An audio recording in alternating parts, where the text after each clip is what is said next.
There's a story floating around that's piqued a lot of interest, and a lot of people have wondered if I've seen it. It's about North Korean soldiers that allegedly have become addicted to adult content online, since for the first time in their lives, they have less restrictions on internet usage while they're fighting for Russia against Ukraine.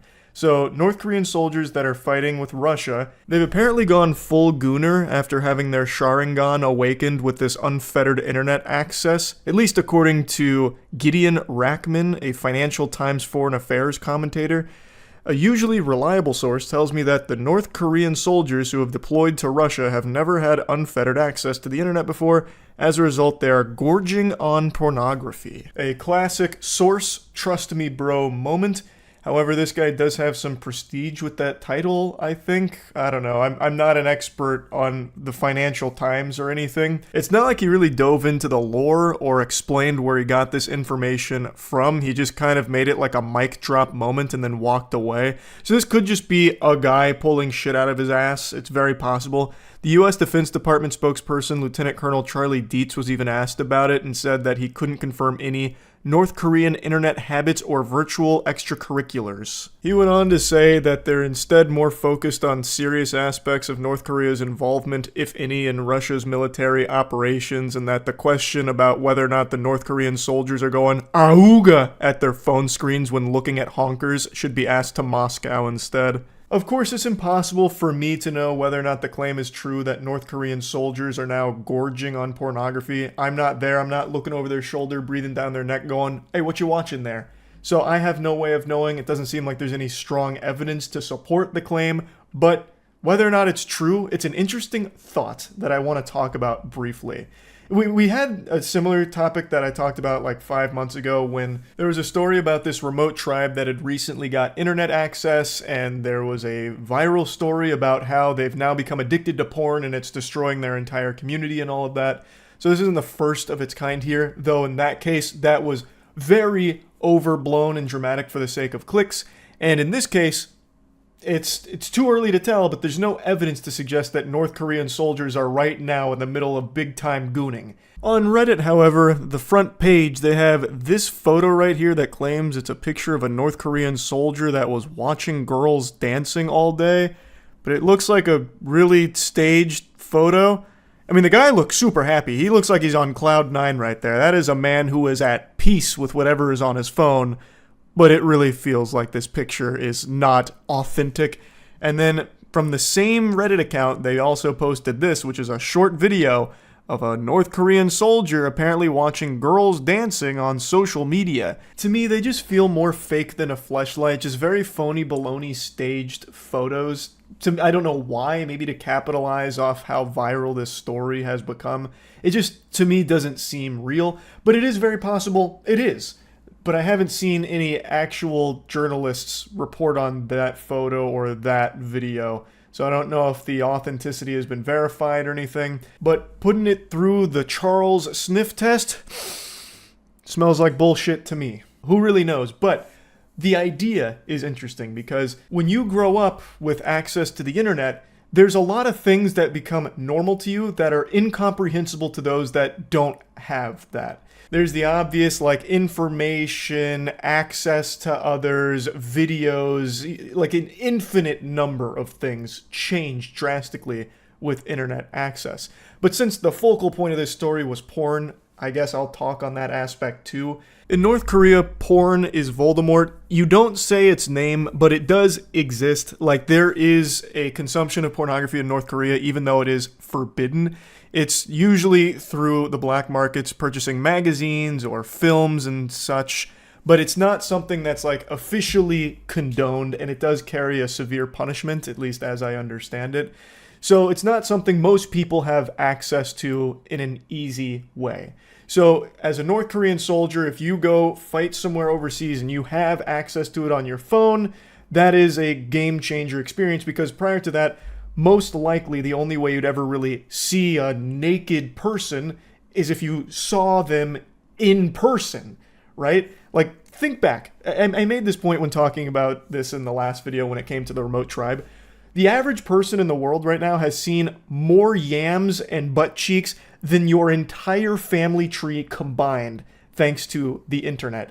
In the modern day and age, you can't even open up Twitter without being inundated with titties, pussy, and spread asshole. And it's become so normalized. Not just on Twitter, on just the internet as a whole. If you go to the comment section right now, I guarantee there is probably 1,000 bot comments with a naked woman or just giant milkers that is a copy and paste of some other comment right there promoting OnlyFans or some other porn site. It's just become extremely common. So if you're someone that's never had access to the internet and then you just suddenly get it, it's overwhelming with the amount of new things that get introduced into your life. And it's big for the brain here. Like, it's so overstimulating, like all the information, and that does include all of the porn that then just gets fucking placed right there on your doorstep. Like, it's something that even if you don't go looking for it, like even if the North Korean soldiers aren't typing in naked booby to blow a load, they will undoubtedly just encounter it because of how prevalent it is just in the internet in general. Like, even if they don't go out of their way for it, it will find them. Again, this assumes the story's true in the first place, that North Korean soldiers are drooling and hooked on porn right now. Even though there's no evidence to support that claim at the moment, the claim itself is believable because of how widely documented porn addiction is. It's a serious, serious problem. And in this case, I'm assuming the soldiers have probably never even seen porn before, considering how difficult it is to get in North Korea. So they're probably even more blown away by it and more susceptible to it, would be my guess. Of course, I'm not a psychologist or anything. I'm not a fucking porn scientist. It's just what I'm imagining would be the case. It's just a fascinating thought, really, because I grew up with the internet. I imagine most people watching this have as well. And even if you didn't grow up with it, you got to evolve with it over time. It was never something that all of a sudden the modern internet just fell into your lap one day. You watched it grow and build into what it became today. In this case, they're getting the internet dropped on them all at once, coming from nothing to everything. It's like fucking Gojo's domain expansion, really, but with internet degeneracy. So I just find it super interesting. Also, this is a bit unrelated and probably a bit stupid, but I do wonder if this is a true claim about North Korean soldiers gorging on adult content. Would the US military try and use that to their advantage somehow, you think? Like, start blasting their devices with advertisements for, like, giant melons, like, click here. And they spend, like, hours doing that, just rotting away watching porn as opposed to fighting. I wonder if that'd be, like, an effective tactic in general. Like, they start just spamming their phones with, like, those advertisements from back in the day, like, this sexy singles in your area, this woman's trying to fuck you right now. Actually, this very second. Hey, asshole, this woman's trying to put on a show for you, specifically you. It's a private show. And it's like Keister just jiggling around. Click here and watch. Have some fucking respect. Just like this giant effort to keep them glued to their phone watching porn as opposed to, like, going out to the front lines and fighting. I don't think it'd actually work. Obviously, I'm just kidding around, but it is an interesting idea. Could there be any merit to that strategy? Most likely not. That's really about it. So, yeah. It's been a pretty interesting couple weeks for recalls. I just talked about the Costco butter stuff, and now Mattel has had to pull thousands of its Wicked dolls from the shelves because they sent them out with the wrong URL on the box. The URL that got shipped on the box goes to an adult website, which apparently had this site going plus ultra as they experienced a huge surge in traffic that they hadn't seen in 12 years at least. The porn site it links to is called wicked.com. And I talked about it on stream. I'll show some clips from that where I dive in a bit deeper. But initially when I was reading the story, I didn't recognize the site. I thought it was just one of those millions of nonsense, completely barren wasteland porn sites that spring up, fucking quirkyperky.com. But when I actually visited it, I had a Jimmy Neutron brain blast. Like, synapses were firing. I got transported back in time because I remember it from the early 2000s. Wicked porn has been around since before the Big Bang. It's older than dirt. It's the porn equivalent of Galactus, just this primordial being that always has been.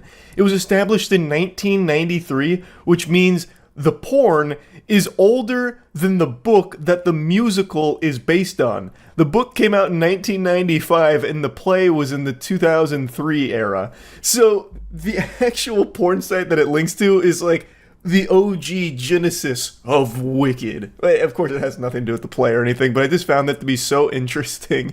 I didn't realize how old it was. I knew it was old as shit, but this blew my mind. Anyway, though, let me dive in a little deeper on exactly what happened with this mishap. Did you see how Mattel put the URL to a porn site on all of their Wicked movie dolls? Mattel is pulling all the dolls from the shelves. Is that real? Or is that like a conspiracy? Are you serious? No way. What? Mattel apologizes for link to porn site on Wicked movie dolls. Come on, is nothing sacred anymore? I can't even buy a doll without having melons in my face anymore. Give me a break. Jeez Louise. As soon as I'm done with this ad, I'm sure I'll get to see a great news segment covering this. Here we go. For a Wicked mistake, a web link on the packaging for 2 dolls promoting the new movie Wicked was actually a link to a porn site. It was apparently a typo that left out some letters from the movie's website. Mattel said, "We deeply regret this unfortunate error. Parents are advised that this misprinted, incorrect website is not appropriate for children." What was the Consumers are advised website? to discard the product's packaging or obscure the link. Wait, so it just left out a couple of letters and it linked to porn somehow? What was the site? The package for the dolls were printed with a web address to an adult film site with the same name as the upcoming movie musical starring Ariana Grande and Cynthia Erivo. So the site's just... Oh, it's just wicked.com.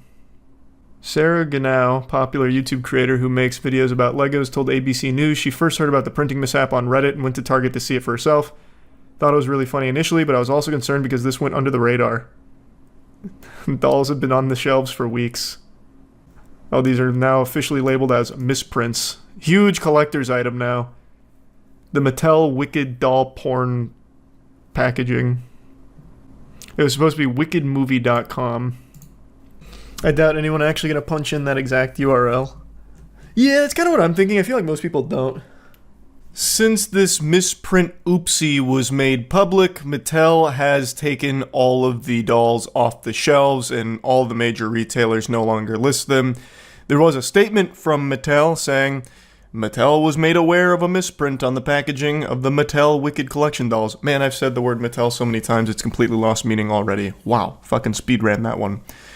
Primarily sold in the US, which intended to direct consumers to the official wickedmovie.com landing page. We deeply regret this unfortunate error and are taking immediate action to remedy this. Parents are advised that the misprinted incorrect website is not appropriate for children. Consumers who already have the product are advised to discard the product packaging or obscure the link and may contact Mattel customer service for further information. I do wonder how many people would actually call that Mattel emergency hotline in this case, like freaking out, having a panic, just having a conniption. Oh my god, so it turns out I have one of the Mattel doll porn packages, and I don't know what to do. What do I do? What's protocol here? Like, the solutions would be super simple. Like, the only further information you should need from Mattel is if you can get a refund, because, I mean, why not try, I guess? But otherwise, just fucking throw away the packaging. Or if you're a collector, just put it on the shelf with the back of the box facing the wall, so that way your kids can't look at the URL. Or, like the article says, you can obscure it, you can put like a piece of duct tape on it, I guess. Or, and this is a crazy one, forgive me for my huge, brave, bold hot take here, you could just be a good parent. If your goose is already cooked, the ship has sailed, your kid already saw the wicked.com on the box, you can just tell them, don't go there, and you can make sure that they don't. You can even make up like a really cool story, like if you go to wicked.com, that's where the boogeyman lives, and he's taking all your allowance, and he's gonna give you bad dreams and drain your Roblox account of all of its Robux. There's a million ways where you can ensure that your kid doesn't go to that website if they happen to have seen it on the box.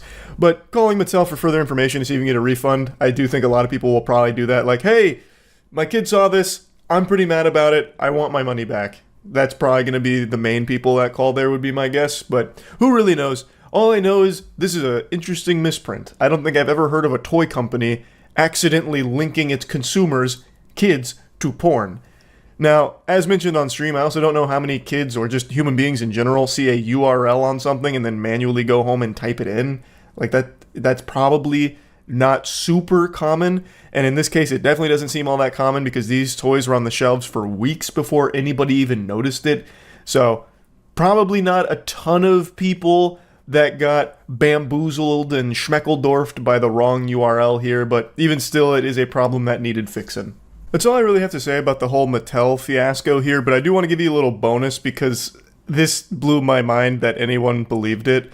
Someone sent me an email this morning saying that they had irrefutable proof of the paranormal that they saw on Twitter.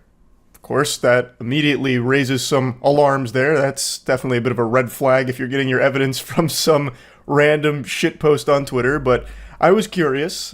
My curiosity was piqued, so I took a look at it. And it's this video right here, where it says, some people believe that rich politicians keep such creatures in their houses' secret rooms so as to get power and money. Your thoughts on this? And this is the video.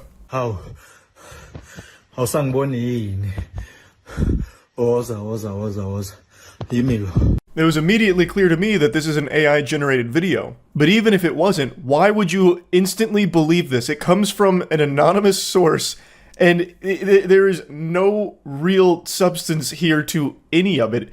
If it's not AI-generated, then the next logical conclusion you should draw is that it's a staged little horror short. But for some reason, the person who emailed me seemed to really believe this, and I looked at some of the comments. A lot of people seem to really believe this. It's crazy how desperate people are to believe in anything at all. Let's just read that back real quick. Some people believe that rich politicians keep such creatures in their houses' secret rooms so as to get power and money. So you're telling me some rich politicians are keeping I don't even know what that is, a goblin sea otter? Some kind of weird fucking Magic the Gathering card looking creature in their secret rooms for power and money. How is that little mythical fucking Bimgus going to be giving the politician power and money? How is it accomplishing that goal at all? It seems to just crawl around on a bed. If this was even real, which it's not, it's an AI generated video, but like even suspending that disbelief, how is it doing that? Like if it was fairy godparents, like if we're talking about Crocker here, then I get it. Crocker's keeping fairy godparents locked up for power and money. Fine. That logic checks out. But this, what? It's just sad more than anything that anyone would believe that. Like the story associated with it isn't even close to believable. It's nonsensical. But yeah, I just had to at least briefly mention this here because I saw that in an email this morning with a hard believer of that being real evidence of the paranormal somehow. That's about it. So yeah. This is an emergency. There is no time to waste. No time for dilly-daddle. Go check your butter right now if you've purchased it from Costco recently. There is a chance that your life is at risk. In fact, if you're watching this, then I'm already dead. Nearly 80,000 pounds of defective, dangerous butter has been recalled from Costco in an effort to save as many lives as possible in the wake of this catastrophe. Costco was selling butter without the label containing information, vital information to the consumer, that butter contains milk. And because of this, so many American lives have been put in jeopardy.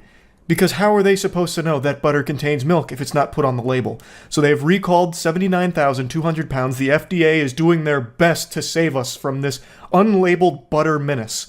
But it may already be too late for some of the stupidest fucking people on the planet. I highly doubt there's been a single fatality here from the unlabeled butter villain. I would be shocked. But if there is a single person who has dropped dead from it, they probably weren't going to make it much longer anyway if they were too stupid to fucking realize that butter contains milk. Their goose was already cooked. I'm not going to pull any punches. No reason to sugarcoat it. They weren't going to last long in the first place. The only people that have an excuse for not knowing that butter contains milk are toddlers, like actual 6-year-olds. But they're not going to the grocery store to buy themselves some butter. Like, every adult should know this by now. But I feel like we're reaching a point where there's people that unironically believe that chocolate milk comes from brown cows. So I guess I shouldn't be as surprised as I am. But when I saw this headline, I was stunned Absolutely stunned. I thought it was fake. I thought it had to be. But no, it's real. The FDA has recalled 79,200 pounds of Costco butter due to the undeclared allergen. The allergen being milk. Now, to bring us back down to earth real quick, I actually do think there is a positive to take from this, aside from like the obvious silliness of people not knowing that butter contains milk. I do think there is something good here where we have strict labeling protocol and rules around labeling because it is super important.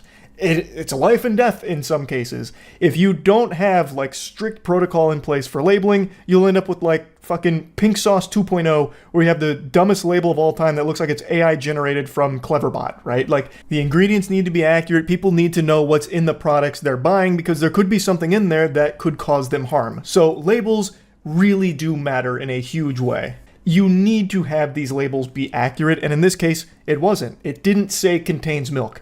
I don't think it needed to, but it didn't, so they recalled it in order to get the label perfected. So that way everything is accurate.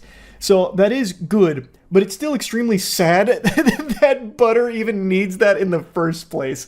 Like, you should know, butter has milk. It's embarrassing that this was viewed as an emergency that needed a big recall, so that way the butter could have the contains milk label on it. Like, that is something that I don't even think needs to be present in the first place. People should know butter has milk. It's just unnecessary. But since it's been standard protocol on the labeling for so long that butter has the contains milk label, I suppose it can be viewed as a positive thing that they're taking it seriously enough to recall it to put it back on. Costco is recalling nearly 80,000 pounds of butter because of an undeclared allergen. The butter was sold in stores across Texas and includes the Kirkland Signature salted and unsalted sweet cream butters. Apparently, the company did not list milk as an ingredient, which could lead some people to think it's dairy-free. If you do not have an allergy to dairy, it is okay to use, but if you are allergic, you need to toss it out and contact Costco for a refund. And then once you finish that, promptly contact your local education center for a refund on all the wasted years you spent in class, because it clearly did you no good, you bumbling imbecile, and then go check yourself into Arkham Asylum, because you are fucking insane for not being able to recognize that butter has milk. The only time you will ever find dairy-free butter is when it is labeled dairy-free butter, as some kind of like vegan alternative. That is plastered all on the branding. There's never going to be a time where you see just normal butter somehow not have milk in it. It's impossible. I can't even imagine a hopeless world where some consumer is so mindless and just such a fucking drone that they go to the supermarket and pick up butter, an item they've been familiar with their whole life, look it up and down and notice that it doesn't say it contains milk. So all of a sudden they believe it doesn't have milk, and then they go home and die because it turns out they're allergic. Like, that's what kind of place is this? The recalled products, which were both produced and distributed in Texas, include 1,300 cases of unsalted sweet cream butter and 900 cases of Kirkland Signature salted sweet cream butter. So none of the butter was safe, because all of it was missing the crucial contains milk label on the butter. The products all come with Best Buy dates between February 22nd, 2025 and March 29th, 2025. Sleep in fear. If you've had Costco butter sitting in your fridge recently, you might be harboring a fugitive. You need to check right now, or else you'll be tossing and turning all night wondering, do I have one of the violative products in my fridge right now? In the trading card community, misprints are worth tons of money. But in the real world, when it comes to real products, misprints cost people lives. You are not safe. If you have any Costco butter, please proceed with the utmost caution. I would recommend perhaps dressing in a hazmat suit before handling your Costco butter as you investigate the Best Buy date and try and locate whether or not it says contains milk. Vital allergen information for your butter. I love how they're displaying the Costco butter here in the articles, by the way. It looks like the wanted posters from One Piece. Like, they got the butter up there like there's a bounty for it, like a reward. And I guess there kind of is. You could easily just get some free money from Costco if you have some of this faulty butter. You could just say like, oh, I didn't know that butter contained milk, and they'll give you a refund, I guess. So, I mean, that's kind of a little free money glitch there if you want to use that. But I will say, if there's anyone that genuinely bought this butter thinking that somehow it didn't have milk, you need to be put on a list for dangerously stupid people. I know I've said that a few times, and I'm only half kidding, honestly. I do feel like there actually is a level where someone is so dumb that it is detrimental to the people around them and could actually just be dangerous. And I think this would be like a perfect way of identifying those kind of threats. Absolute fucking morons that are outraged, like, how could you have let this product slip through the cracks without the contains milk allergen information? You almost murdered my whole family with this. Like, if there's anyone out there like that, that is someone that needs to be monitored because they are so fucking stupid that it is going to be a problem soon, if not already. Now, they're taking this pretty seriously from what I can tell, and normally that'd be something to be happy about, that they're being, like as diligent on it as they can. Like recently with the listeria outbreak from Boar's Head and all that. Like that's something extremely serious. That's an emergency that needed to be taken seriously. This is a fucking joke. This is embarrassing, is what it is. That it's like an all hands on deck red alert situation because butter went out there without the contains milk label slapped on it. Because they must think every American is so fucking stupid that if it's not posted on the label, they might be liable for a lawsuit because someone might be dumb enough to think that somehow this butter was in the clear and they'd be allergic to milk and die from it. Like that, do you know how sad that is? Do you know how fucking sad that is? So the FDA has not put out information on what to do if you have purchased these recalled items, nor has it shared if there have been any illness or adverse reactions from consuming the product. The usual course of action is to either discard them or return them to your place of purchase just in case. So yeah, anyway, that's the big Costco butter breakdown. That's about it. See ya. Alright, it's time to clear out the pool. I'm diving in right away. I know most of you found me thanks to my acting career. I starred in The Hunger Games Mockingjay Part 1. I wasn't the lead role, but I was the most important role. I was the glue that held the entire franchise together. My character was District 8 Hospital Helper, a character that is still celebrated and studied extensively in the theatrical arts universities to this day. And this is an old wound, but I'll pour salt in it briefly. I was snubbed for the Oscars that season due to a little behind-the-scenes corruption. I know we can never forget the riots that year due to my absence from the category of Best Actor. District 8 Hospital Helper is still a timeless performance, and I'm getting a bit lost. I don't usually like to bring this up because it feels rather vain and even a little braggadocious to be tooting my own horn and discussing my acting achievements, but the reason I'm mentioning it now is because it's applicable to what I want to talk about today. Hollywood's full of fucking weirdos. Like, straight up, I'm just gonna feed you the vegetables. Hollywood is just fucking evil. There is so much awful shit that goes on in that industry. I don't even know where to begin. Now, this isn't to say that while I was on the set of The Hunger Games for 2 weeks, I noticed terrible things happening to actors or actresses or anything shady, because I didn't. Everyone I met seemed very normal. Jennifer Lawrence asked for my autograph, which I kindly obliged. Nothing really gave me the heebie-jeebies about the experience, but there was one thing that I always found a little fucked up. One of the scenes I was in took place outside at night, and it was very cold that evening. It was like 40 degrees out, and this scene called for rain. So to simulate rain, they had this piping overhead with holes in it that they pumped hose water in, and just had rain pouring on us. And that shit was like ice. It was fucking brutal. And a couple of the older actors that were on set for that scene had to be rushed inside to the tents for emergency warmth due to a hypothermia risk. I've mentioned that on stream before, but it's always just struck me as like a weird thing that could have been handled a little better. It just seemed a little irresponsible. But other than that, I didn't have any like noteworthy bad experience with the whole situation, even though it was a huge Hollywood production. I didn't have fucking Harvey Weinstein in a trench coat come up to me behind one of the tents or anything. Like, it was just a really normal and fun experience. But I'm not stupid enough to think that my one experience in Hollywood is indicative of the industry as a whole. There is an unholy mountain of evidence about the terrible shit that goes on behind the scenes in Hollywood, especially when it comes to like child actors and shit like that. Like, there is so much deplorable garbage that goes on in Hollywood, it makes your head spin. Almost everything you ever read about like the behind the scenes of Hollywood is so fucked up. You have very well-respected industry veterans coming forward to highlight some awful shit that's gone on over the years, and that brings us to the clip I'd like to show you today that is the catalyst for me wanting to even talk about the whole subject. This comes from an actress whom you might recognize from her biggest recent role in Stranger Things Season 4, where she played Chrissy. Her real name is Grace Van Dien, and she streams pretty regularly on Twitch under the name Bluefy.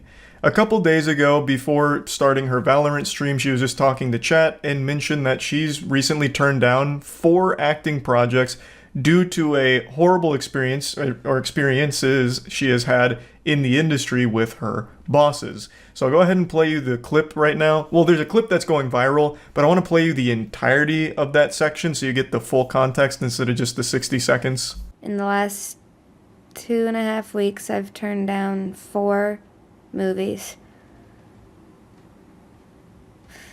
Because here's the thing. I've seen that some people are upset with me for turning down acting projects and deciding to stream more, but the fact of the matter is the last few projects I've worked on, I didn't have the best experiences with some of the people I had to work for. And with streaming, I get to choose who I hang out with, who I talk to, etc., etc. Yeah. One of the last movies I did, one of the producers asked me to, he hired a girl that he was sleeping with, and then he had her ask me to have a threesome with them. So, that's my boss. And then I didn't, and I cried, and I was so upset. But it's when people are like, how is streaming better for your mental health? That's how. I get to stay inside my home and play video games, and I don't have my boss asking me to have sex with them. So that's how this is better for my mental health. That's absolutely horrible to hear, and it also really fucking sucks that I'm not even surprised to hear it. With all of the information that's surfaced about the behind the scenes with these Hollywood elites, the amount of exploitation, especially sexual exploitation in the industry, is just completely unforgivable. And just judging from her story, it feels like this wasn't the producer's first rodeo doing this, of trying to solicit sex out of his employees, or try and coerce employees into sexual encounters. It seems like by having the girl that he hired to fuck be the one to ask her, it was supposed to be this layer of plausible deniability. So if Grace did speak out, he'd be like, oh, whoa, no, I would never do that. That was that girl. She's a real loose cannon. That wasn't me. Absolutely not. And now you're blacklisted in Hollywood for even saying that. Now, of course, I don't know who this producer is, so I'm not able to pull up the scouting report or resume, but I would wager a guess that they've probably done this before on up-and-coming talent to try and give them this push to do it, because the perception is, this is my boss. If I say no, I might get let go of the project. This could have wide-reaching ramifications for my career going forward. This could cause me problems in the future, so I guess I'll just go along with this sexual advance from this guy. Clearly awful, evil shit. I think it's no surprise that Grace would choose to focus on something like streaming, where she has all the power, as opposed to a slimy, fucking pathetic subhuman worm like this producer that she's mentioning here. And this is just the publicly available information. I can't even imagine, I can't even fucking fathom with my tiny little smooth reptile brain the number of actors and actresses over the years that have most likely quietly suffered behind the scenes. Very similar to what Grace Van Dien's gone through, but they haven't had a voice to talk about it. It's an awful thing. And I would like to make it clear, because I do see people bring this up. This isn't something that's exclusive to just women in Hollywood. This happens to men too.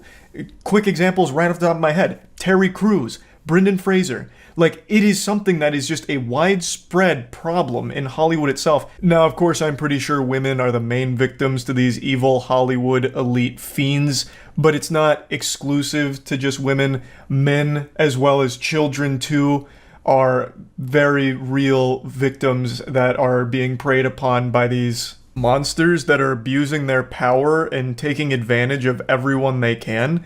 It's sickening. It really is. It's a horrible situation, and it totally makes sense why Grace would focus more on something like streaming when she's had these experiences in that industry. Like she mentions, in streaming, You are your own boss. You choose your hours. You choose who you play with, who you talk to, what you're playing. You respond to the chat messages you want to. You're not obligated to. Like, it is totally in your control. Whereas in acting in Hollywood, you don't choose your coworkers. You don't choose anything about what you're doing.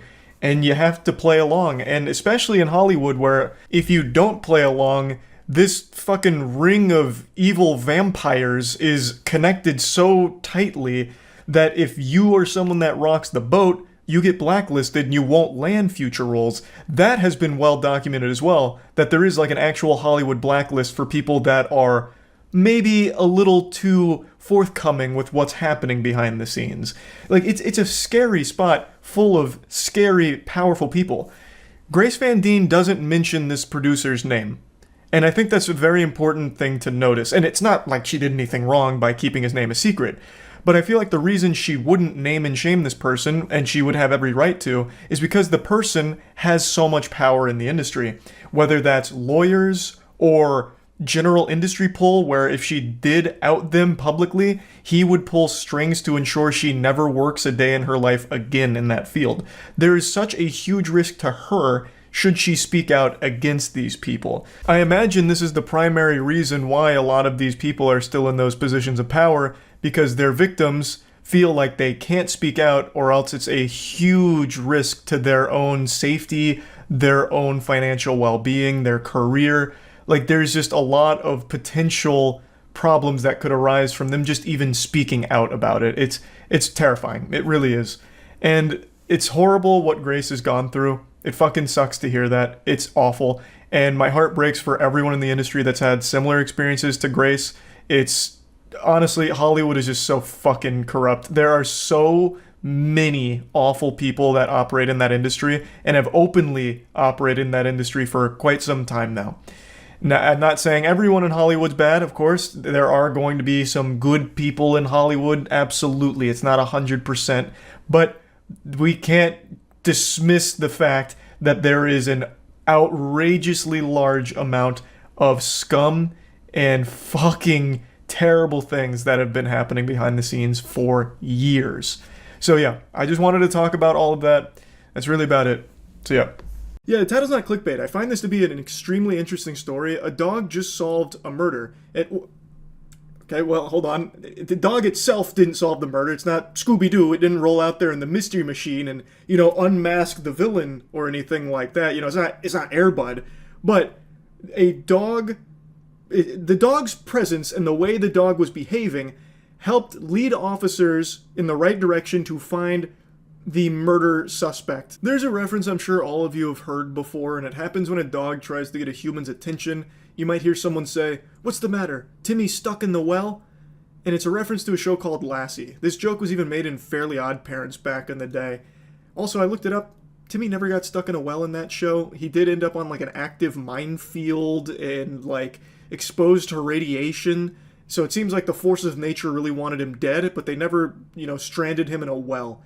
But in earlier seasons, someone named Jeff did end up in a well. Regardless, the references existed for decades, and I always just wrote it off as a load of fish paste that's just there for good television. It would never actually happen in the real world, because most people would see a dog barking and going ballistic and just assume it's doing doggy shit. Not nothing out of the ordinary, no need to warrant a deeper investigation. But it turns out that a dog doing this exact behavior actually just helps solve a murder. And I learned about it today from a Law and Crime Network video that just got recommended to me. It is a fascinating and very sad case that I just wanted to talk about. I need you to get fire, CID, and 04 out here. This looks like a body that's burning. Officers were called out about a fire in a field, and when they got there, it turned out it was a body that had been lit on fire. So they began a deep investigation, obviously. What's up, puppy?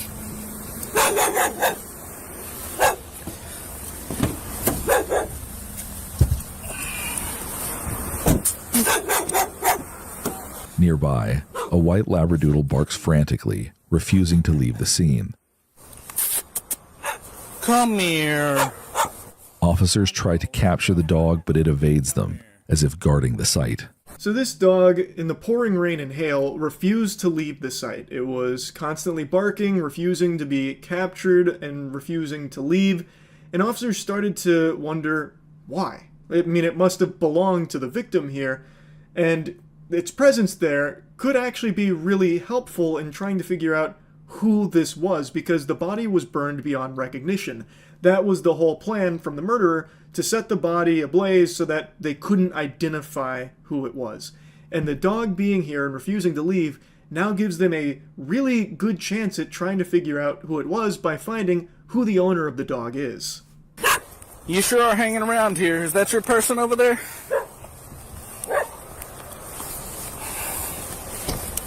Hey, the way that dog's hanging around, is there anybody at the station that could bring us the chip checker? Like at the fire station or over to the PD? Is the dog trying to be protective or trying to lead us over there? Because it looks like she's trying to lead us over there. The officer seems to be sniffing it out here, that this dog must have belonged to that person, and they try and catch it, they try and get animal control out there, but animal control doesn't. The following morning, a normal citizen calls animal control because the dog was still there the next morning, and after the citizen calls, animal control comes through, scoops up the dog, they check the chip, and now they have their case. The citizen calls Robinson Animal Control, who are able to capture the dog and scan its microchip. They learn the dog is named Titan, and he belongs to Mandy Rose Reynolds, a 26-year-old from San Marcos, Texas. Police call the phone number linked to the dog's tag. They leave a message and quickly get a call back. Robinson Police. Yes, hi, my name's Mandy Reynolds, and I got a message that you guys found my dog. Oh, perfect. Mandy returns the police call, and what do you know? She's so happy that her dog's coming back. Man, Mandy really does sound full of jubilation right now. Hi, I just got a message saying you guys found my dog. We believe so. So, what is your dog? He's a poodle retriever mix. Poodle retriever mix? Yeah, he's white. And we looked for him for a couple of hours, and... How long ago was this that he's been out? Oh, heck, it's been, I don't know, this would have been around 1 in the morning. What, last night? About one last night? Yeah, what time did you guys find him? They ran the chip this morning. For those of you with gifted ears, you might be picking up a little something fishy from this conversation here. And the officer seems to start getting a whiff of something a bit awry. It sounds like someone putting on a voice on Xbox Live. This is someone that their story isn't making sense. So your name is Mandy Rose Reynolds. Sure. So about 1 o'clock last night, you and were at a rest stop. Oh, Jesus Christ! Yes. What? I mean, what is the interrogation about? I can't even imagine what he went through, and then now there's a deceased person. Like, oh my God. It's a shame the Oscar nominations are already locked in because, man, this is quite a performance that's being put on display here. A classically trained thespian, no doubt. You can really hear the emotion in the voice. Devastated to learn what is happening. This number comes back to a different name. Are you on somebody's phone plan? No, yes. Okay. Whose phone plan are you on? This would be my fiance's grandfather. Okay, what's his name? My fiance's grandfather? Yes, I just wanted to verify. That way I can close that name off. I'm going to be frank with you, sir. You know, I'm sorry that this happened. Dogs are natural scavengers. You think my little Titan would go... Oh, my... Detective, with all due respect, do not call me back. Well, Titan is on a police hold. You're not going to be able to get him out. Not Mandy on the other line is getting really combative, super defensive, and just kind of like freaking out multiple times and dodging simple questions. So the officers, acting on a hunch, do a welfare check at her apartment. And they find that it has been emptied and her car is missing. They then, of course, do a license plate running to try and find the car. They do find it like 500 miles away. They then also did get dental records back from the body that confirms that the deceased victim was indeed Mandy Rose Reynolds. So whoever was on the other line was 100% not Mandy. She had recently opened her home to her cousin, Derek Joseph Dagno, giving him a chance to get back on his feet. What she didn't know was that this act of kindness would have devastating consequences. On April 8th, 2023, Wichita police spot Mandy's missing car. Hey, he's taking off. When officers attempt a traffic stop, the driver speeds off, leading them on a high-speed chase that reaches over 100 miles per hour. It's fucking heartbreaking. It's truly just tragic. So, by all accounts, Mandy seems to just be a super nice person, and her cousin needed help. So she did her best to help him, and he killed her for it. So he shot her and then burned her body in a big plastic tub in that field, and stole her stuff, took the car. They found the car, and then they go on a high-speed pursuit. Now, this piece of shit is a career criminal. He has, like, aggressive criminal felonies dating all the way back to the time he was 15. He apparently was even in, like, a shooting when he was a juvenile. This is someone that should have never been back on the streets in the fucking first place. It's just so infuriating. This is someone whose whole life has been dedicated to just making the world a worse place. He is just an evil piece of shit. And then he took this woman's life. This woman who showed him nothing but kindness. The chase ends at a grocery store where the driver crashes the car and then flees on foot into the store. He's able to hide for a little over 2 minutes on a shelf behind canned goods before police finally discover and arrest him.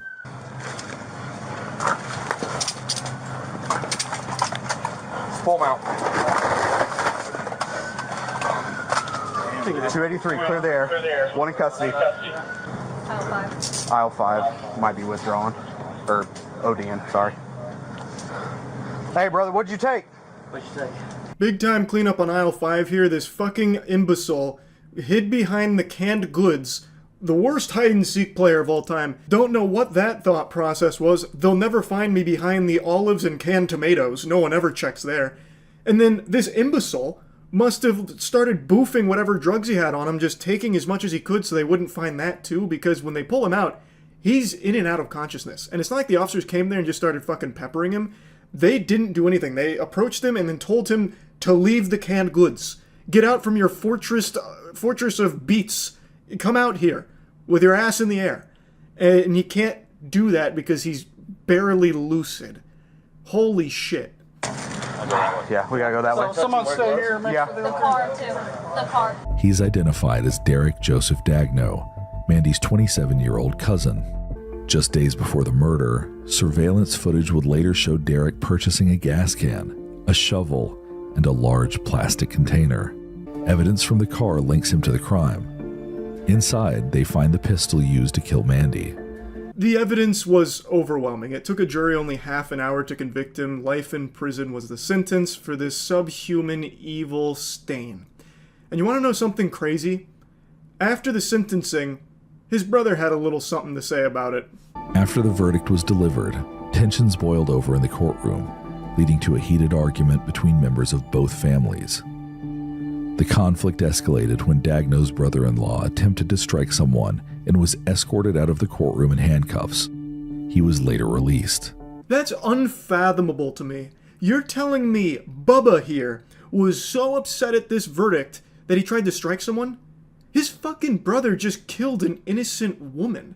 And then he tries to put his hands on somebody because he's so mad about it? It looks like the only things he's ever put his hands on is the ban button on a subreddit. Like, come the fuck on, man. This is unreal. There is no world where they got the wrong person for this murder. The evidence is overwhelming. They have the surveillance camera footage of him buying the material that he used to burn her body. They also have the weapon used that killed her in his car. Like, there isn't, like, wiggle room that maybe they got the wrong guy here or he was framed or set up. That's just not possible. It's very clear that they have the right person in the slammer now for life. And yet this guy still gets so salty about that he tries to strike someone. That blows my mind. It really does. It's an extremely sad case, but I just found it so interesting how important the dog was as a piece of this puzzle to identifying the body, and then having that phone call with Mandy. The dog did help lead them down the right path to finding the murderer responsible. Though I do think they would have eventually gotten there anyway because they were able to get the dental records to confirm who the victim was, so they probably would have still ended up there regardless. But by having the dog at the scene and being able to run that chip, which led to that phone call from Mandy, I do think was very helpful in the case and the investigation. So, yeah, I kind of just wanted to go over this one a little bit. That's it. So, yeah. I've become addicted to the wacky stories Inside Edition covers, and I've got a spicy one for you that's fresh off the press. This bun is straight from the oven. It is brand spankin' new. It's about a Secret Service agent who allegedly breaks into a hair salon to use the bathroom and then leaves everything unlocked with an alarm blaring, which summons 2 more authorities to go in there and just kind of hang out and take some mints before leaving. It is a baffling story, and I use the word allegedly here, even though there's security camera footage that show her going up to the door, putting tape over the camera, and then going into the facility. The only thing that's alleged at this point is whether or not she left a floater or just took a pee. And controversy over what happened at a hair salon near a Kamala Harris event in Massachusetts. A Secret Service agent can be seen on surveillance video covering up the camera. Then EMS workers were spotted inside eating mints from the salon and reportedly using the bathroom. But the question is, did someone break in? If you ask a tiny brain homunculus, the answer is a resounding yes. I feel like there's no other explanation here, because she is on camera grabbing a chair in order to boost herself up so she can tape over the security camera.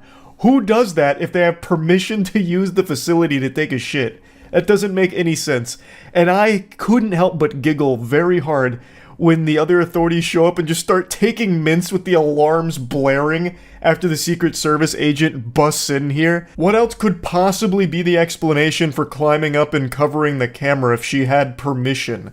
Oh, well, actually, she's a very shy pooper, and the frequency of the cameras interrupt her circadian rhythm, and it makes it hard for her to shit in public, so she did this in order to block all of the infrared 5G so she could, take a dump in peace. There's just nothing that makes sense. There's no explanation for why the Secret Service agent would climb and cover the camera if this was all by the book. Just a standard handshake agreement that you can go piss and shit in my toilet. That's a Secret Service agent on the porch of a beauty salon. The agent was part of a detail assigned to protect Kamala Harris when she appeared at a fundraising event in Pittsfield, Massachusetts 2 weeks ago. The salon was closed for the day. Now look, 2 minutes later, the agent returns and pulls a chair over. Then she climbs on top, tears off some tape, and covers the lens. The Secret Service as a whole has been in some boiling hot water recently. Their reputation is worse than chickenpox right now for obvious reasons, like the Trump assassination attempt. Then we had the former Secret Service director make an absolute fool of herself at the hearing, a complete embarrassment, which then led to her stepping down from her position because she overdosed on cringe. And now this. The hits just keep coming. Now that's what I call music volume 55. This shit is crazy. And I'm not even talking about what came out of her ass. So the Secret Service is trying to make the claim that they had permission to be there, or at least they were under the impression that they had permission to be there, which I'm just going to say is a bunch of barnacles. That's some fucking horseradish right there. Nobody would cover the camera if they weren't doing anything wrong. That doesn't make any sense. The beauty salon owner says when she opened her shop later that day, the lock on the door appeared to have been picked. And when she checked her interior surveillance camera, she found this shocking scene. The alarm going off and 2 uniformed women, one of them grabbing mints off the counter. A source tells Inside Edition that the women were not Secret Service, but apparently were among local first responders working with the Secret Service team. I love how the alarm is just blaring this entire time, and these 2 authorities show up, and you expect they'd be trying to figure out what's going on, who's the burglar, where are they at? The Hamburglar just came in here and caused mayhem and left a whole number 2 in the toilet. We gotta find the culprit. But instead, what they're doing is just taking some mints. I guess they were under the impression that the alarm was the mint alarm that was welcoming them in to just grab some mints. So, why did they enter the beauty shop? According to reports, to use the bathroom. But even if they're not Secret Service agents, some are still blaming the embattled agency.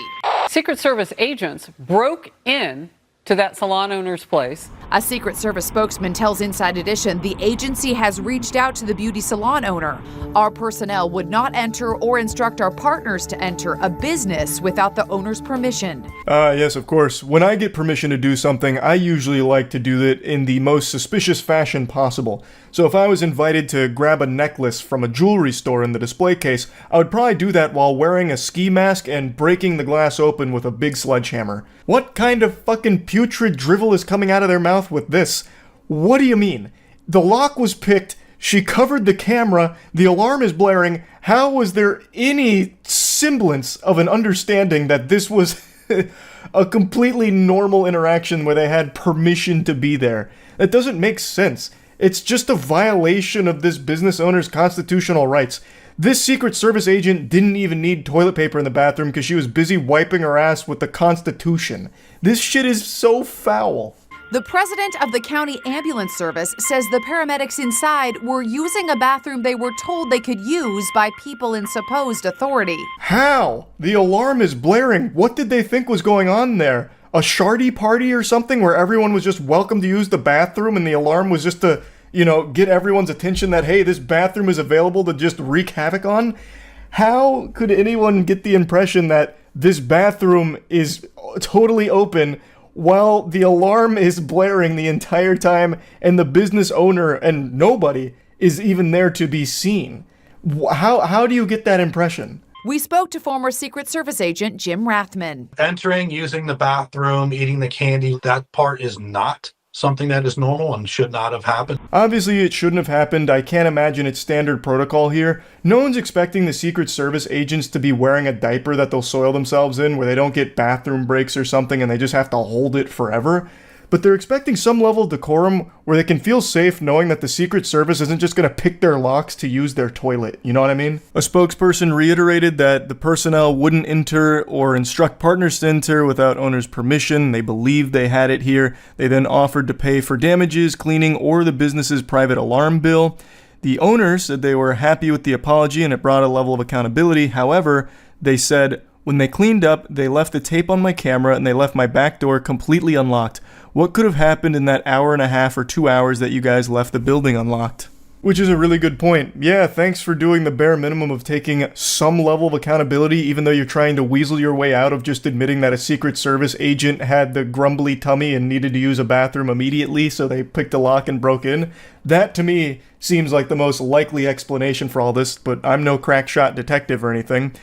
But even with you offering to pay for any damages that might have been incurred by the business, it still fails to account for how much worse this could have been since the lock was allegedly picked and since there's still camera or tape on the camera. The salon was left without any defenses. Its force field was shut down from the inside here. It was just left completely open and accessible to anyone, as illustrated by two other authorities coming in and taking some mints. This could have been significantly worse for the salon here. It's just lucky no one decided to act while the camera was disabled and everything was unlocked. So yeah, just another Secret Service L here. That's really about it. So yeah. There's many different kinds of crime. Comes in all shapes and sizes, like animal crackers. You have your serious crimes, like murder and cheating in Marvel Rivals. You have your not-so-serious crime, like smoking weed or crossing the street at a not-specified cross. And then you have your unforgivable Omega-level mutant crimes, like what I just learned about last night that happened in the UK. This is the curious case of the evil cyber farter. Yeah, it's a real thing. This lady got arrested for cyber farting, and it's quite a fascinating deep dive. UK woman gets 12-month term for cyber farting at X. What an interesting night we're having already. What does that even mean? It's the first ever case of cyber farting.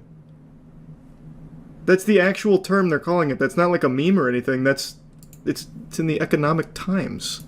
Well, first of all, like, how do you even cyber fart? And second of all, why would it be a criminal case of cyber farting? 25-year-old woman in the UK has pled guilty in a case described as the first of its kind involving cyber farting. The woman, Rhiannon Evans, man, I can't read. Watching the Soup Bandit and the way that she speaks English has actually deteriorated my frontal lobe here. I'm struggling. Wow. Rhiannon... I know I've gone illiterate. Fuck. She hit me with the stupid neurons. They were contagious. Rhiannon Evans was ordered to pay nearly €300 after admitting to sending videos of herself passing gas to her ex-boyfriend's partner. No, to her, I can't read. To her boyfriend's ex-partner. The court also sentenced Evans to a 12-month community order along with a 2-year restraining order. Additionally, she must attend 15 rehabilitation sessions and observe a 60-day alcohol abstinence period. The incident occurred over the Christmas and New Year period, starting on December 22nd, continuing through the 1st. Evans sent multiple videos to Deborah... I'm not gonna try. I'm interrupting this life-changing broadcast to bring you an important announcement. Our soap is fully restocked. Cheeky is available again. Rejoice. It's available at usecheeky.com. We've also introduced a soap tray and a fragrance-free soap. It's called just soap, because that's all it is. There's no fragrances. It's for people that have allergies to fragrances or scents. Also, by popular demand, we have turned on international shipping, but beware, sports fans. It's very fucking expensive.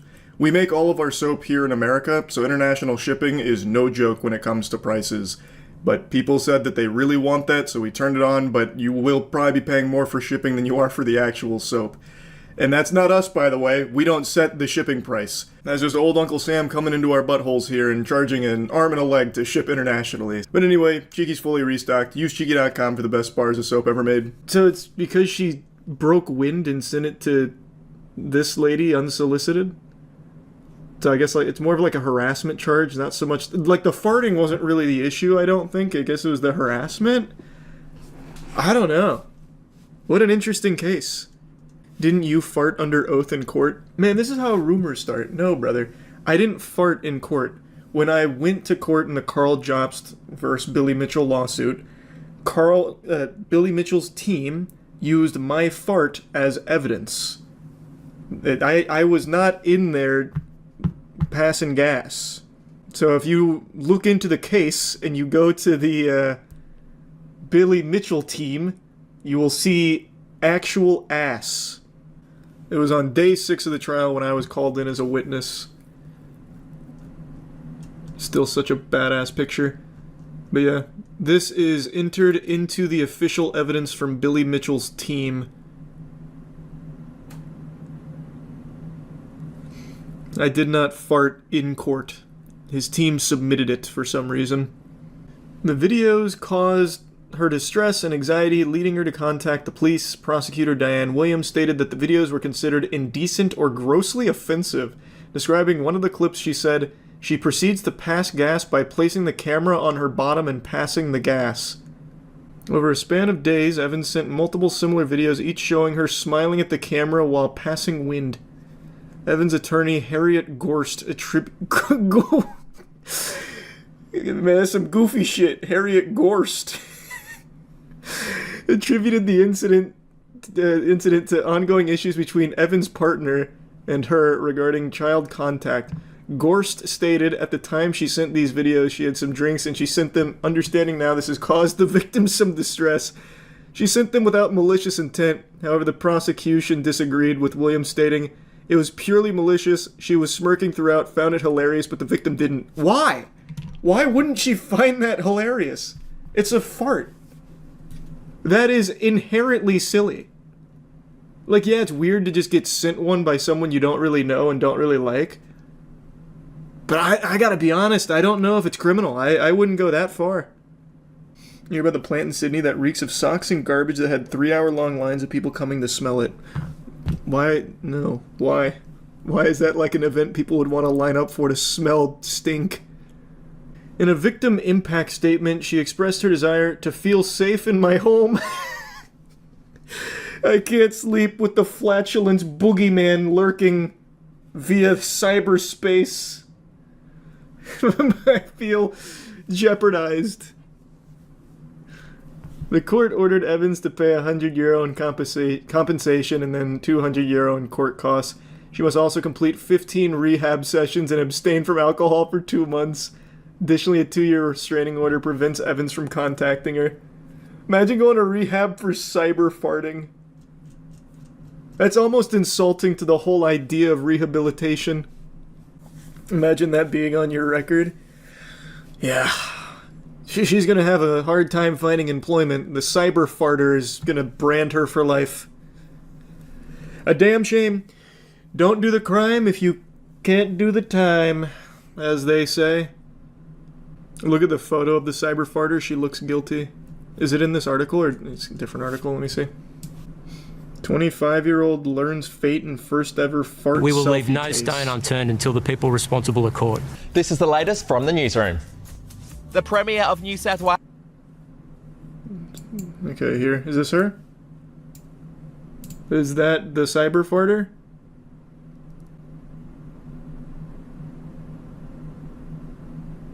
Rihanna was arrested at her home in Carnarvon and will be sentenced this week. That's so crazy to me. Imagine wasting police resources to go catch the cyber farter. Arrested in her home. She must have been so fucking confused. What do you mean I can't just fart? What happened to this country? There's a membership debate. Can't film myself farting anymore?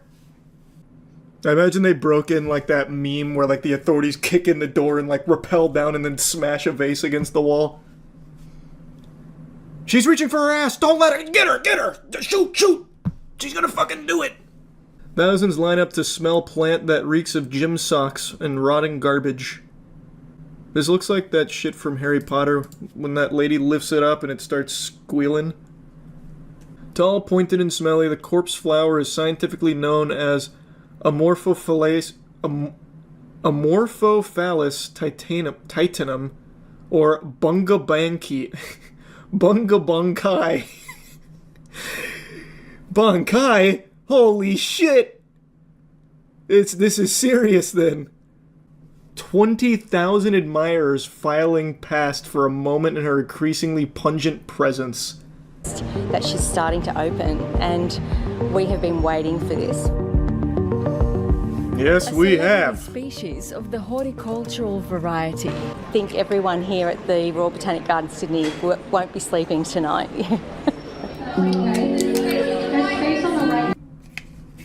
I know what she means. They're so excited they won't be able to sleep. But I love the idea that this thing smells so fucking bad that it stains the people's nostrils and they never sleep again and then just eventually die. See, like, that'd be a cool SCP spin on it. Here's the resub. Temelis. Flower of Nurgle. Yeah. I really want to smell it. I feel like the smells is, like, very overhyped on shit. So, like, when we did that Sir Strumming video, I went in there kind of expecting it to not be as bad as people make it seem on YouTube. And it wasn't. Same with the durian. I feel like smells are just, like, a really overhyped thing, or I'm just smell blind, and it doesn't bother me as much as it does for most. There is another content creator-focused charity scandal bubbling over like a pot of pasta right now. It's only been a matter of weeks since the last one with the Completionist and the Open Hand Foundation, with all of the shenanigans that have been going on there for the last decade that got brought to light thanks to Karl Jobst Mudahar spearheading all of that. And we didn't even get a refractory period. We were thrust into Season 2 immediately with yet another huge charity scandal situation in the space. And it's an organization that I'm sure all of you are at least familiar with by name. Soft Giving. Buckle your seatbelt because this is about to be a wild ride. Soft Giving, for a couple years now, had been the go-to for charity fundraising streams that a lot of Twitch streamers have used. We're talking the Goliaths in the space, XQC, Hassan, OTK, the list goes on and on with people that have used Soft Giving to raise money from their community for a good cause. And there was a lot of really great events that were run that used soft giving, raised a lot of money for some amazing organizations, and it all seemed like blue skies, smooth sailing, sunshine, and rainbows. And then about a year ago, I recalled there was a bit of shit flinging in the direction of soft giving, and I can't quite remember what it was about, because it never really blew up, but there were quite a few creators that came forward saying that they're done working with soft giving, and I thought I remembered them shutting down. But that must have been like a Mandela effect thing, kind of like Berenstein versus Berenstain Bears, although that one is not a Mandela effect. That is a legitimate fact that there must have been some kind of multiversal collapse that shifted our timeline, because I know for damn sure it used to be Berenstein, not Stain. So something went truly awry in the space-time continuum. We're getting down a rabbit hole already. Don't wind me up on that topic. But anyway, I thought I remembered soft giving shutting down. Wasn't the case. It rebranded to something called Brandfluence and is still very much alive. But anyway, there was some controversy that happened with soft giving a year or so ago, and it died out very quickly. It just petered out like a little wet fart. But a brand new bombshell report came out from Jacob Wolf that blew the lid wide open on soft giving. And through the investigation, found that roughly 42% of all the money that was raised from 2020 to 2021 actually went to soft giving instead of the charity that it was meant for, and they never prominently disclosed that to donors. That is an outrageous amount to be scraping off the top here without letting anyone know that that's the case. They're basically treating it like investments in soft giving at that point as opposed to actual charitable services here. It's fucking foul. Now, since it wasn't prominently displayed to donors, streamers also didn't know that either, at least from all the streamers that have been outspoken about it. It seemed like they were also kept in the dark on that amount of money going to soft giving as opposed to the money they thought they were raising for the cause that they were supporting. That is absurd. 42% is not the industry standard, as shocking as that information might be to hear. There's no reason soft giving should be taking that much money, but they're basically just for profit. They're not actually there for the charity, they're there for the big fucking paycheck in their pocket, it seems. Allegedly. So let's strip this down to its birthday suit and weasel our way into its bare butt cheeks. What is soft giving? Soft giving is fundamentally just a middleman in this equation. So let's say I wanted to do a fundraising stream right now for an organization that will help me get taller. It's a cutting-edge group that's looking for the most effective means in bioengineering and medicine to increase my height from 5'6" to 6 feet.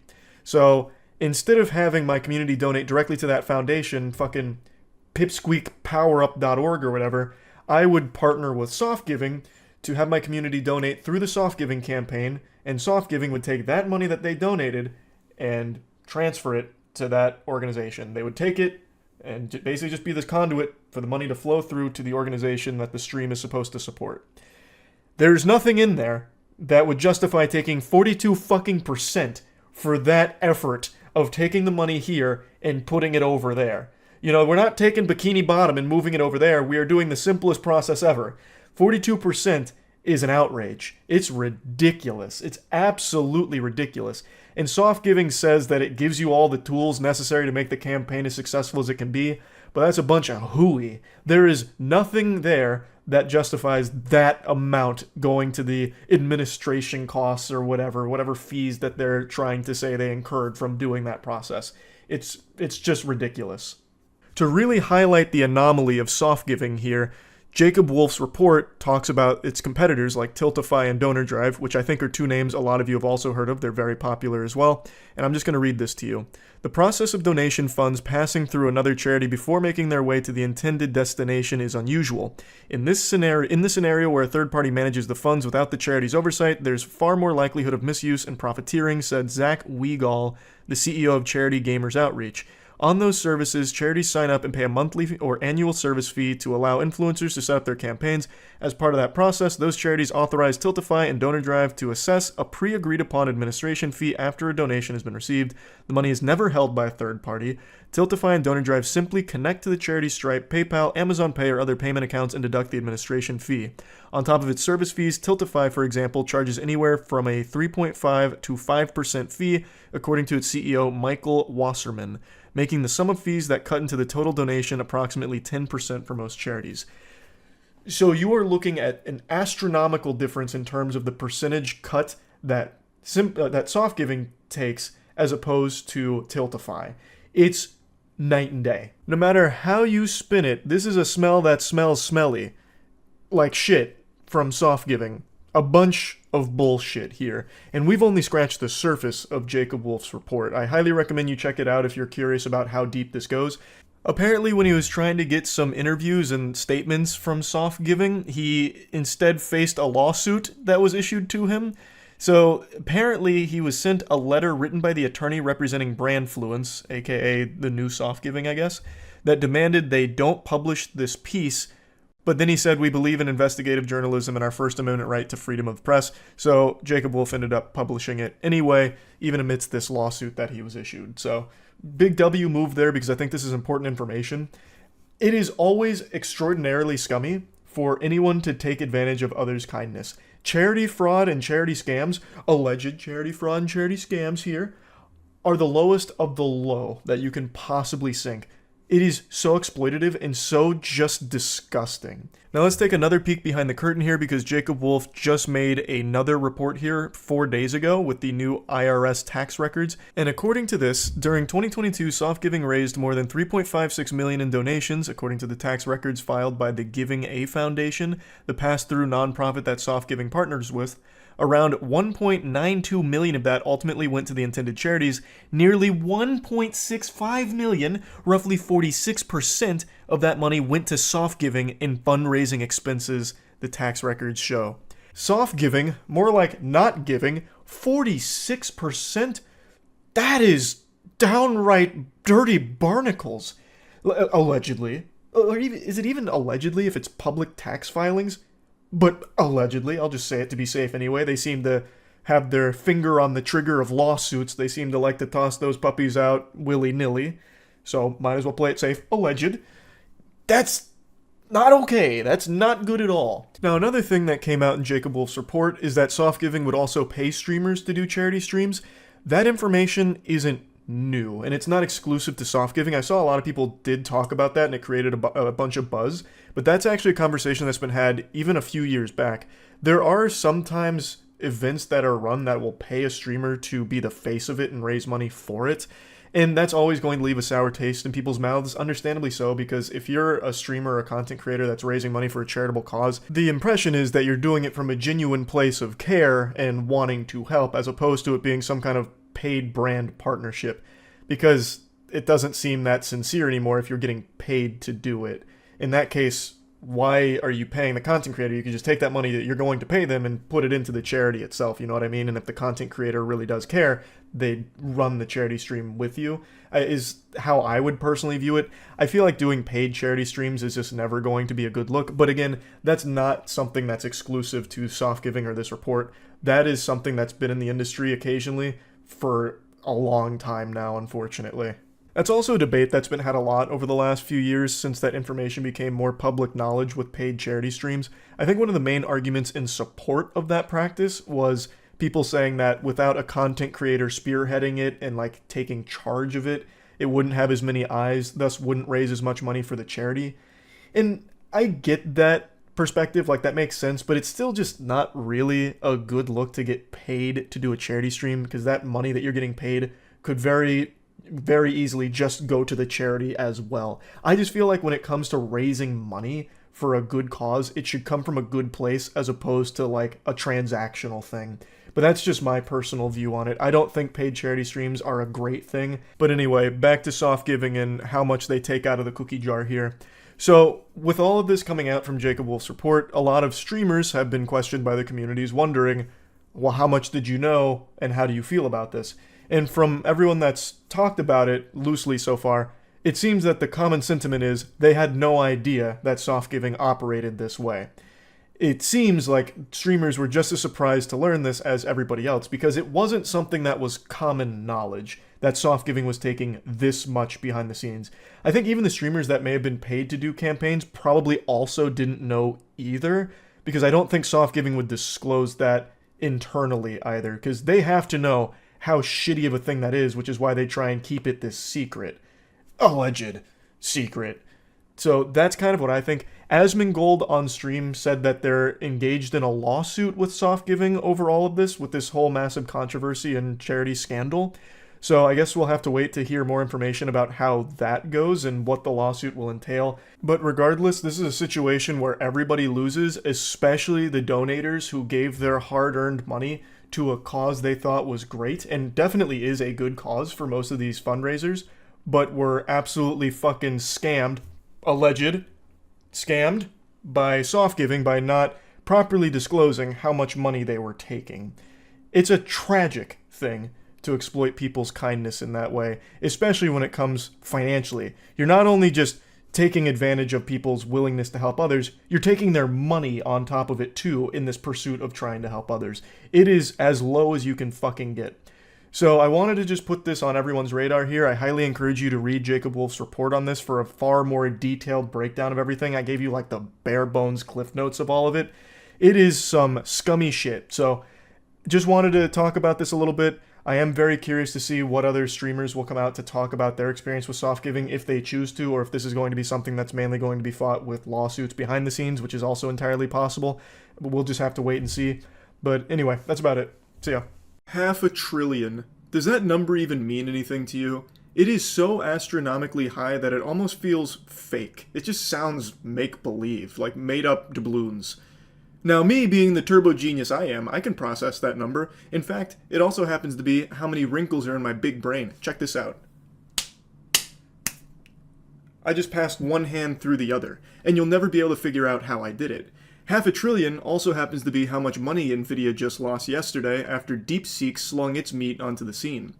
DeepSeek is a Chinese AI company that, in many cases, is actually more sophisticated than current AI models that we use, and it's open source. So this puppy fucking exploded onto the scene. #1 in the App Store. Everyone's gushing grannies over it because it is unbelievable. I learned about it a little bit last night on stream, but I've been doing a deep dive on it today. It is crazy, the scope of this, and just how far along this technology is already getting. Nvidia wasn't the only one that got hit with the frying pan. Yesterday, a huge blow to the stock market occurred because of DeepSeek. It is, like, it can't be overstated just how big of a deal this technology is. And the fact that it's open source is also massive. Now, it's worth mentioning as of making this video, Nvidia stock has rebounded in a big way, like $260 billion. And it's probably only going to keep pumping, it seems. But I mean, it's like they're just grabbing Xbox 360 achievements at this point. Largest collapse in a single day and largest rebound in a single day. But it is still a huge deal. And that hit they took wasn't, for no reason. And the rebound isn't for no reason either. But I think Nvidia is going to need to directly compete with DeepSeek now because DeepSeek has proven you don't need to just keep buying top-of-the-line equipment, more and more powerful chips to get this top-of-the-line performance. You can get that top-of-the-line performance without the biggest, baddest chips on the market. Yeah, almost $500 billion just got annihilated. It's like me in Path of Exile 2 when gambling, just losing all of my divine orbs. That just happened to Nvidia. Nvidia shares tanked 17%. The company lost a record $589 billion in market cap. Holy. Wow. Oh, man. Oh, their biggest shareholder went from $124 billion to $103 billion. He's in poverty like the rest of us now. How's he gonna survive? Yikes. Fucking brokey. Oracle also got hit hard. Start a GoFundMe for him? Yeah, we should. Chinese artificial intelligence company DeepSeek grabbing American attention and sending shockwaves through Wall Street due to its new tech, which some experts say rival that of OpenAI's ChatGPT. It's also catching investors off guard because of the low development costs for its API app, which Wedbush security analyst Dan Ives pegged at only $6 million. By comparison, OpenAI, Google, and other major US companies are on track to invest a total of roughly $1 trillion in AI over the coming years. Oh my god. These numbers just don't even feel real anymore. It just seems like actual nothing numbers, like fucking RuneScape gold. Now, to briefly explain why DeepSeek has just kind of fucking cowabunged onto the scene here and just administered a clobberin to some of the big boys in the industry, it's because its claims of how much more efficient it is, and its claims that they can back up. It uses cheaper chips, less powerful chips, so it's able to have a performance that matches or even in some cases exceeds AI that we currently have while using much cheaper chips. So obviously people are looking at this as, oh, well, maybe we don't need the creme de la creme top-of-the-line GPUs from NVIDIA. You know, if we're able to have DeepSeek here that is so efficient, utilizing cheaper chips. On its Chinese site, DeepSeek blamed large-scale malicious attacks on its service, requiring it to temporarily limit new registrations. Existing users can log in as usual. It rivals OpenAI's ChatGPT and Meta's Llama 3.1. It was #1 on Apple App Store over the weekend. It's built the model using reduced capability chips from NVIDIA, which is impressive and thus has caused major agita for US tech stock. High praise. DeepSeek R1 is one of the most amazing and impressive breakthroughs I've ever seen, and as an open source, a profound gift to the world. So what does that mean? Who is this mysterious open source? Well, it means that, let's say I wanted DeepSeek. I could go get my grubby little paws on it and just download the model myself if my hardware was strong enough to run it. I imagine a lot of people aren't going to have hardware that's strong enough to run DeepSeek, but if you did, you could just hop on over and download the whole model and run it on your hardware. Now, as was mentioned in that article, they are claiming that there was a big cybersecurity attack on them, so they had to halt signups. But if you already had an account, you can still access DeepSeek. And from everything I've seen and read from those that do have access and have been using DeepSeek, it's very impressive. This isn't just a lot of phony baloney hype. It really is comparable to ChatGPT. And, of course, it is a Chinese AI app. Thus, there is censorship. Big time. I've seen the biggest one, no surprise, Winnie the Pooh, which just always makes me giggle. You can't even mention Winnie the Pooh in Marvel Rivals. That is like the ultimate sin. Like, if you say Winnie the Pooh in Marvel Rivals, they probably write down your gamer tag and store it somewhere in like this, you know, off-site hit list at the Marvel Rivals devs headquarters or something. And it's the same here with DeepSeek. I saw a few people goofing around with it, talking about Winnie the Pooh and Xi Jinping, and the model, in all the instances I saw, would not spit out anything for you. It wouldn't even noodle around with it. And in one case I saw it said that it was beyond its parameters. Winnie the Pooh and the Thousand Acre Wood is just too powerful for AI to comprehend. Too much honey. And in other cases I saw that it would talk about Winnie the Pooh, but if you tried to connect Winnie the Pooh to Xi Jinping, then it would apologize and say that it can't really get into that. It just, you know, slam on the brakes there. Were you holding any NVIDIA? I am not in the stock market, so no. Though I might get into the stock market now just to buy NVIDIA. Oh, NVIDIA already had a statement. DeepSeek is an excellent AI advancement and a perfect example of test time scaling. DeepSeek's work illustrates how new models can be created using that technique, leveraging widely available models and compute that is fully export control compliant. Most groundbreaking thing about the AI is that it's cheaper to run, it can do the same things faster / as fast using less power and resources. That's the impressive part. Well, not only that, it being open source is big. You can run this AI on a toaster, it's game-changing. You can download the large language model easily and use it privately on your computer. It no longer has insane power requirement.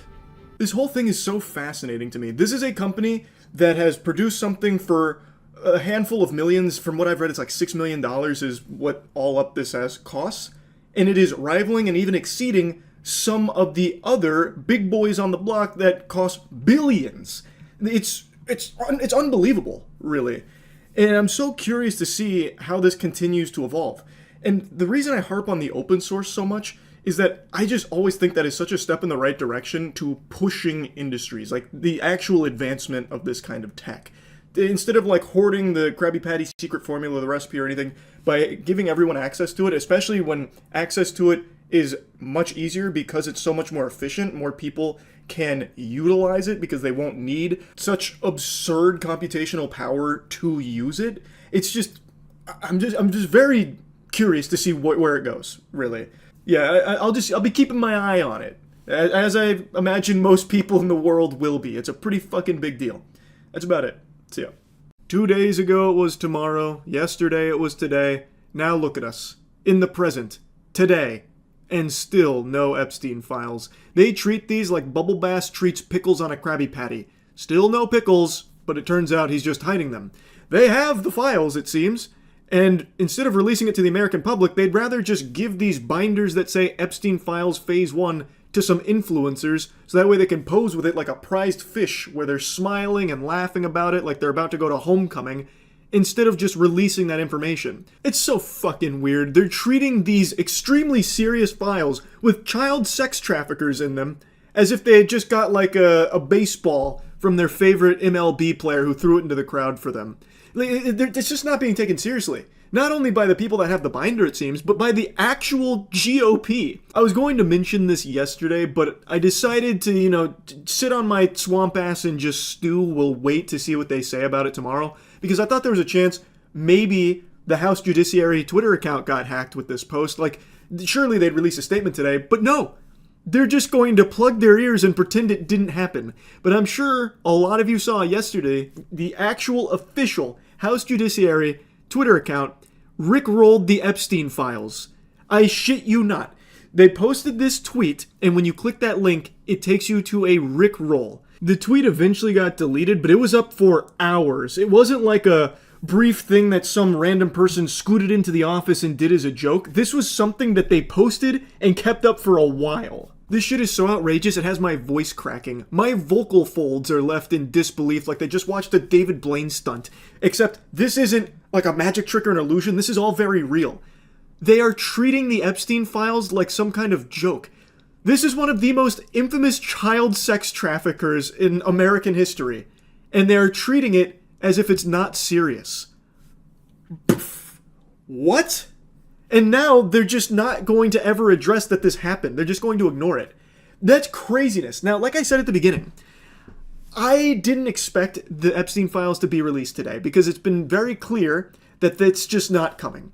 And I think we're at the point where even if they do ever release the Epstein files, there is no faith left, no trust that they won't be tampered with. Like, heavily redacted. They did release some things yesterday, but it was all old information. It wasn't anything new. There was like a couple of like tiny new tidbits, but not really. And at the end of the day, like I said, there's going to be so little trust that this hasn't been heavily fucking flubered with. Made that word up, but it sounds like it could apply. Like, it's a Schmeckeldorfing, it feels like, where the information, it might not even be accurate anymore. Because this has been such an absolute clown show. You can't even trust it. I also just don't even think it's ever going to be released. Period. Like, this has been something that they just keep teasing over and over again, like Beyond Good and Evil 2, and it just, nothing ever comes. It all just fizzles out. And then everyone just forgets about it in like 2 days' time. And I'm so tired of that. They had said the information would be released yesterday, and it was going to be huge. Like, they hyped the shit out of it. This is going to be the Super Bowl of Jeffrey Epstein files. We finally have the whole kit and caboodle. This is everything, and there's going to be repercussions. People are going to be thrown in jail. People are going to be arrested. Well, that didn't happen yesterday, so they said it's going to be today. It'll be February 28th at 8 a.m. sharp.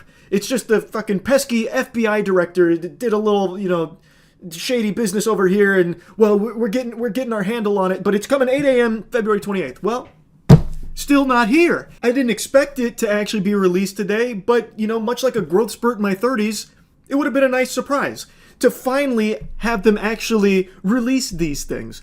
And I feel like in a week, it won't be here. A month, it still won't be released. And eventually people will just forget that it was ever even mentioned, or they might make like an offhanded comment about it like, oh no, we released those. What are you talking about? We stayed true to what we said. We released it.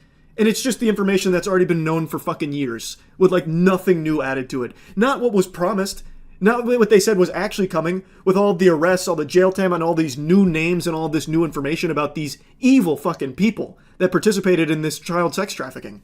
That has still not been released, and there's still not been consequences. So, when is that ever going to be released? Is it ever? And if it's not, why do you keep pretending that it is? It doesn't make any fucking sense. And it's infuriating. It just feels like all of it is just not being treated seriously at all. The fucking judiciary just making an actual joke out of it, just mocking the Epstein files, really just taking the whole thing of child sex trafficking and boiling it down to a fucking rickroll. That is beyond deplorable. And then just saying like, oh, the files are coming. Nah, they didn't. So what? Like, it's just, there are legitimately, like, nothing is taken seriously anymore by anybody or anything, it feels. I fucking hate it. It's got me spitting. I am covering these monitors in saliva. I am just flabbergasted. I feel like I'm in rock bottom right now, like with the amount of spit that I'm doing here. But I can't help it. It is unbelievable. Let's just set aside this instance of the House Judiciary rickroll. Why in tarnation on God's green earth would you want your House Judiciary to be cringe meme lord Reddit tier losers making rickrolls in the year 2025 of our Lord on anything, let alone something as serious as the Epstein files? How is that not embarrassing? How is that not shameful? I'll stop yapping and ranting about it, but it is just mind-boggling that they can do that and then nothing happens. They just get to pretend it never happened. They just don't even have the wherewithal to even mention it again or try and explain what led them to thinking that was a good idea, or explaining why the Epstein files that they've promised are still not being released. It's so fucking dumb. It's really about it. See ya. Today was a big day, not only because I got hit with an aging beam, but also because of the national emergency alert test that went out that had the internet in a panic.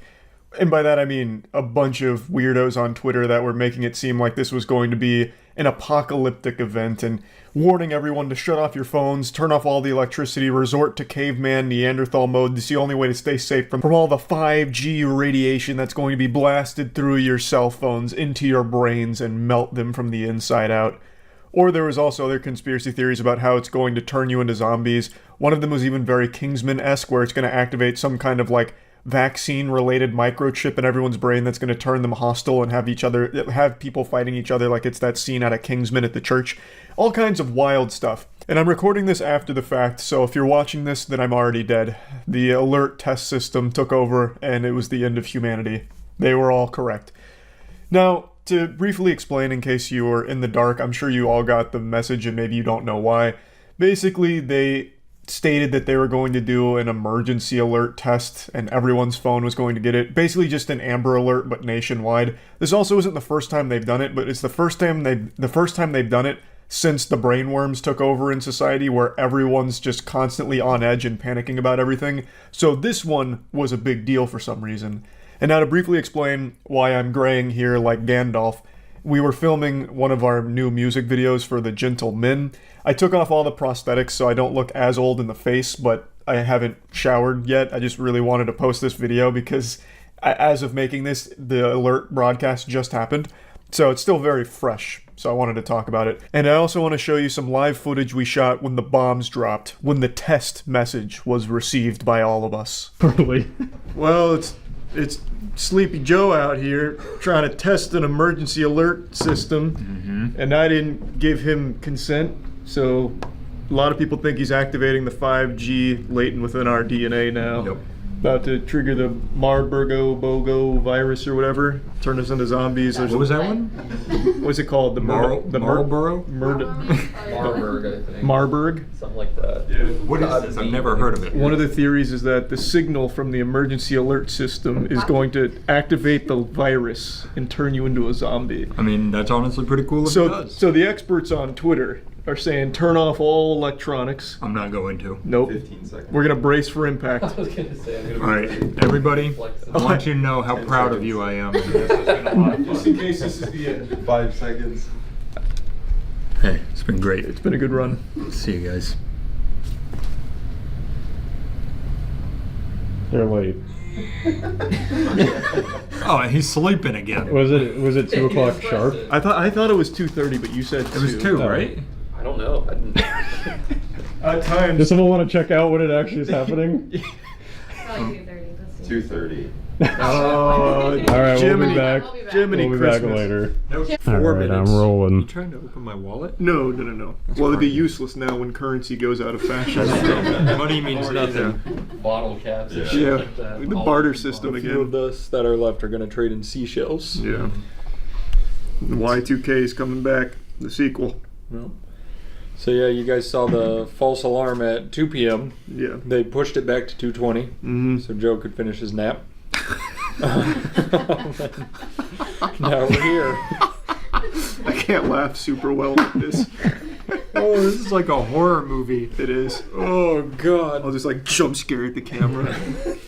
The emergency alert goes off and I blast myself. The lights go out, you're hanging from the ceiling. Yeah. What time is it? 2:17. All right. We got 3 minutes. Last 3 minutes of everyone being conscious. Do you have anything to say? They're never going to see this, but do you have anything to say to them? Whoever finds this footage, just know we did our best. Like how you're just in the makeup. Yeah. With no explanation. He already got hit with the alarm once. Yeah. God knows what's going to happen. This is what happens when the alarm goes off. They gave me the beta test. He upgraded his iPhone. Now look at him. This is what 5G does to a man. The most recent update. Oh, jeez. I love the. It's like your body needs an outlet to laugh. 218. No, it was an alarm to remind us. Yeah, watch it just be that. It's gonna be so enjoyable. Wait, why is mine the? Okay, now they're all going. Mine's not. Mine is also not going. Yeah, there it goes. Mine's going. That is not 220. That's just the Amber Alert. Also, I don't know what's happening to you guys. I'm okay. Yeah, Matt's safe. They hit me. Maybe Matt's on the inside. I just start levitating off. I got nothing. Wow. Wait. Like, Nobody's safe. Damn it. All my neurons have been rewired from the 5G they blasted us with. Does anyone feel different? I feel fine. I feel better. Yeah. I only got one. You guys all got two. Well, he did I only got some one. probiotics, I think, in mine, so I feel great. You got the Johnson & Johnson and we got That's true. You just have a sudden urge to buy Microsoft products. All right, that was fun, guys. Oh, that was a cool video. We'll have to wait to see the effects. There's going to be like fires outside and everything. It's also still not 220 when they are supposed to do the test. Yeah. Good job. Well, they were trying to surprise everyone. Yeah, government's running early like They always. tried to take us out first. It didn't work. All right. That was fun. Just wait for it to hit 220. Okay. Maybe that was a little joke. Oh, you're right. You're right. The next one's going to be like a harpy The scream. next one's like missile inbound. Can you imagine? It's just like a blood curdling scream. Yeah. Blood boil. Yeah, I turned off Amber Alerts. I was like it's not my business. I'm not helping them find them. You could have prevented so many All right, it's cases. 220. I think we're in the clear. Yeah, I think we're safe. We made it. I would say it was bombed out. We're on the other side of history now. Great job, guys.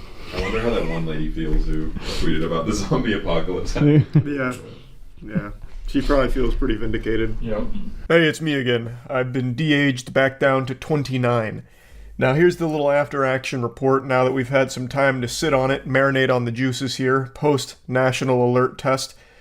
We're in a new world now. Everything is changed, everything is different, just as all the intellectuals on Twitter proposed. I'll drop the sarcasm, just another giant fucking nothing burger that was hyped up for no reason because fear-mongering is extremely lucrative for everyone that engages in it. This was just nothing. This isn't new. This has happened many times over the last decade even, with testing these emergency alerts. Another leading theory and a lot of the copium that people are falling back on now since nothing happened with this is that it's all just preparation to get us ready for either an impending alien invasion or giant like alien news or some kind of like new viral outbreak that they're about to unleash on the world, shit like that. So it's basically just kicking the can further down the road like, no, you guys, we were correct. We just didn't know how deep the rabbit hole went or when exactly their nefarious plot would unfold. Another big one, I'm really tackling all of these because I find it so entertaining. Another big one is that this is going to be like their first step in mind control and mass surveillance. Since they spit this out to the whole country, they now have eyes on everyone. They have the ability to connect with everyone across the country. No shit, that's not new. Where have you been? Are you just stumbling out of cryosleep? How is this surprising that they have the ability to spit something out to the entire country?